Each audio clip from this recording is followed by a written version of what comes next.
Hello and welcome to another episode of the Startup Operator Podcast. I'm Roshan Karyappa, and today we have Vivek, who is the co-founder and CEO of HCAH, India's largest out-of-hospital care company. We're going to talk about healthcare. We're going to talk about some of the insights on execution, how do you grow your business in healthcare, so on and so forth. It's going to be fascinating, so stay tuned. Hey Vivek, thank you so much for making the time. Thank you for taking out the time and inviting me here. Yeah, I know we've been going back and forth. Vivek's schedule, as you can imagine, is pretty crazy. So thank you again. Thank you for making time for this. So we don't have a lot of healthcare founders on the podcast. So I think maybe we could start with a bit of a refresher, right? So this out of hospital care, right? I mean, I think maybe some people would have experienced it, like if they've had to recover from, let's say, a surgery or some sort of an injury or whatever else. Could you also talk about the importance of this and where it kind of fits in the entire, healthcare sort of value chain as such? Sure. So if you go back and see what are the three challenges which I talked about, right? Access, affordability, and standardized outcomes. Now, if you want to solve India's problem of healthcare, right?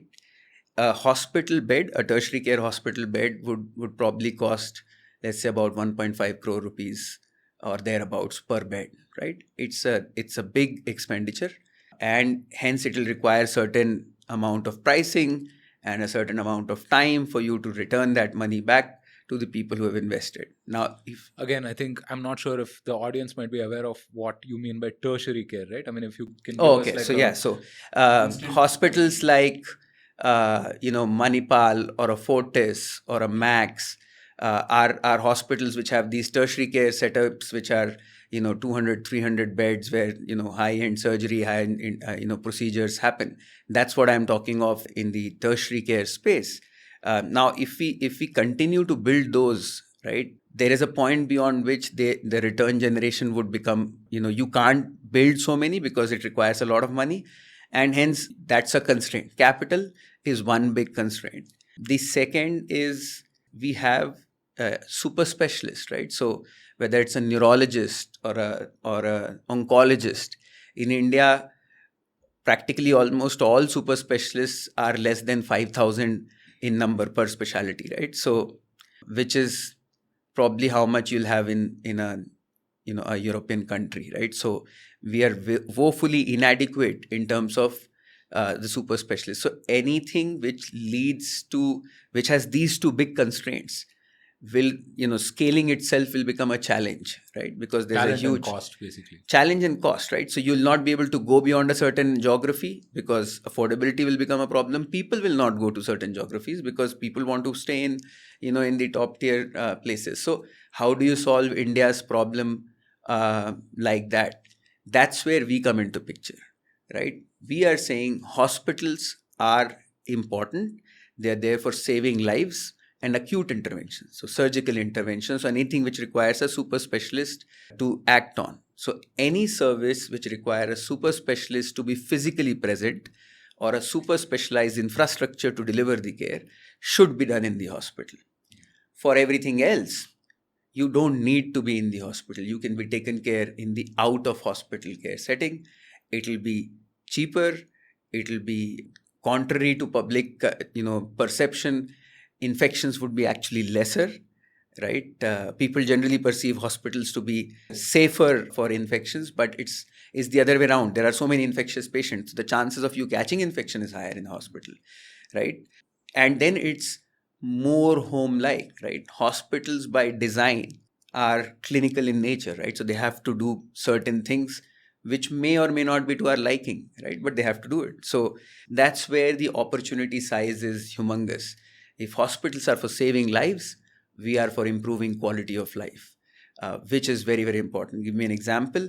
If there is a surgery happening, let's say someone had an accident, right? And he had a spine surgery. Now, if that person was into running earlier, now when the surgeon will do the surgery, he'll be lying flat and surgeon would say, well, my job is done or you're okay now. But he's not okay, right? He'll be okay when he starts back running or at least close to that. That's where we come into picture. When he's lying down, we take him off, get them recovered back. So, and variety of the other things. I mean, that's one example of out of hospital. Out of hospital is the way to go to solve India's problem of access, because it can go deeper, less cost, less requirement of super specialist, which effectively means you can go inside, where hospitals will not get built. You will require lesser number of people, and lesser quality of, or lesser qualification of people, and hence you'll become affordable. And because the way we are delivering care, we are standardizing the processes, etc., you'll be able to standardize the outcomes as well. Right. So, what kind of partnerships do you have within the healthcare ecosystem, right? Because I'm assuming obviously you will be partnered with hospitals, with pharmacies, maybe insurance providers, and so on and so forth. So, how do you integrate with all of these different people? So we do work with the hospitals and the doctors, because we act like an extension or continuum of care to the hospital and the hospital's doctors.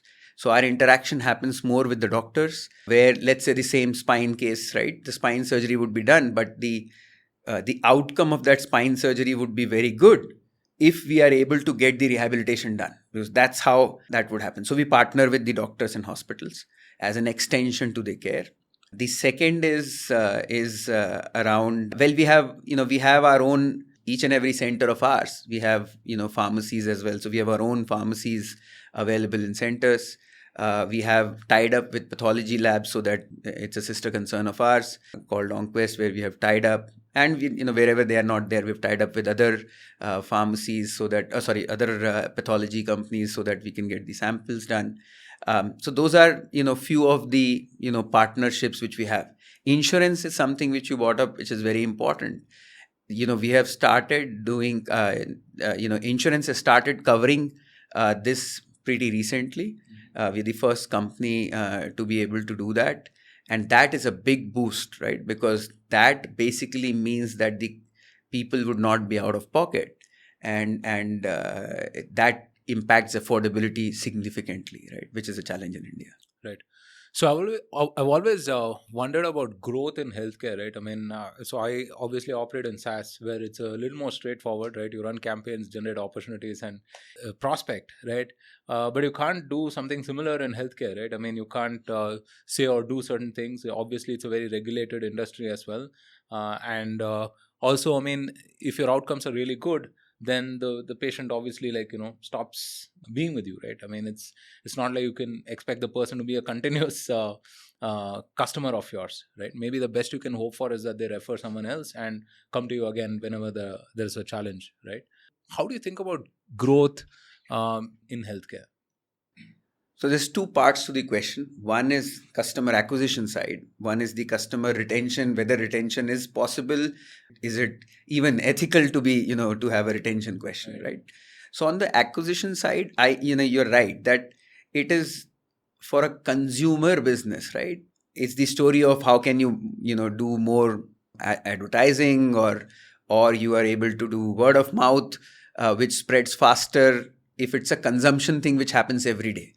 Healthcare is not consumed every day, right? So even if I was served well, I'm not going to, tell you and you will start consuming that service, right? You will only consume if, God forbid, you need that service, right?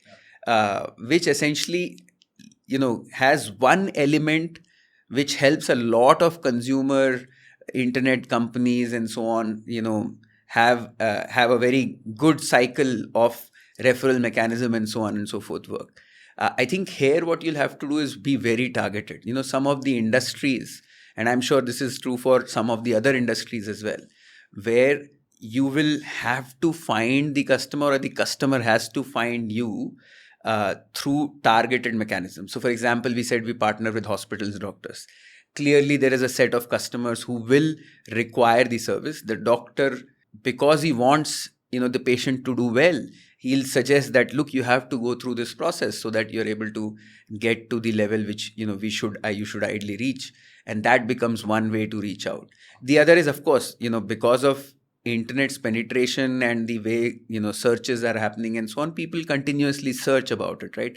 If someone, let's say, had a stroke in their family, they will search what happens after stroke, and so on. So there is one more acquisition channel, but these channels are more intent driven channels, right?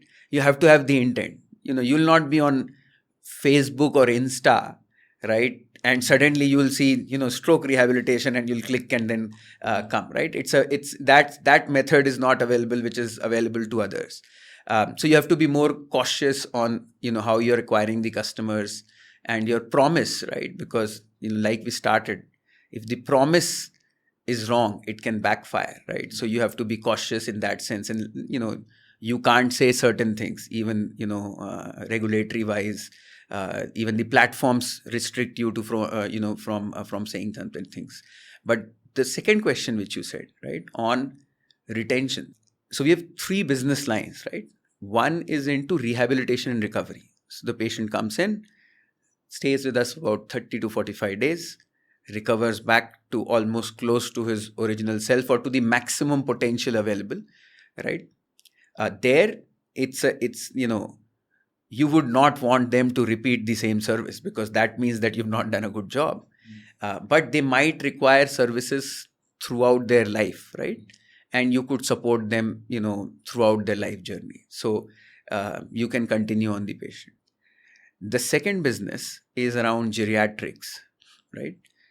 Which is, so India has about 15 crore elderlies, 70% of them live alone. We are the second largest elderly population in the world. And if you see, in the 1990s, people who were in their youth actually started benefiting because of the liberalization which we saw, right? That generation has created some wealth and is now in the 60s. And they are a new consumer class, right?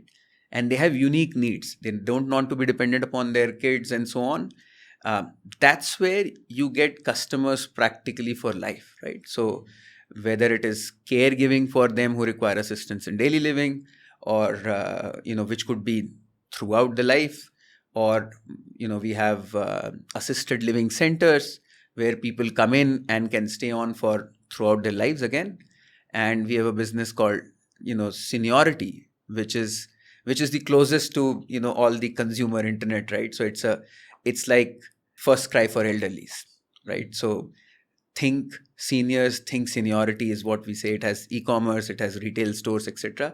Products specifically for elderly. Now here, all the elements of consumer internet can come into picture, right? But it's closely related to health, because a lot of money spent by the elderlies, is in health, right? Or well-being.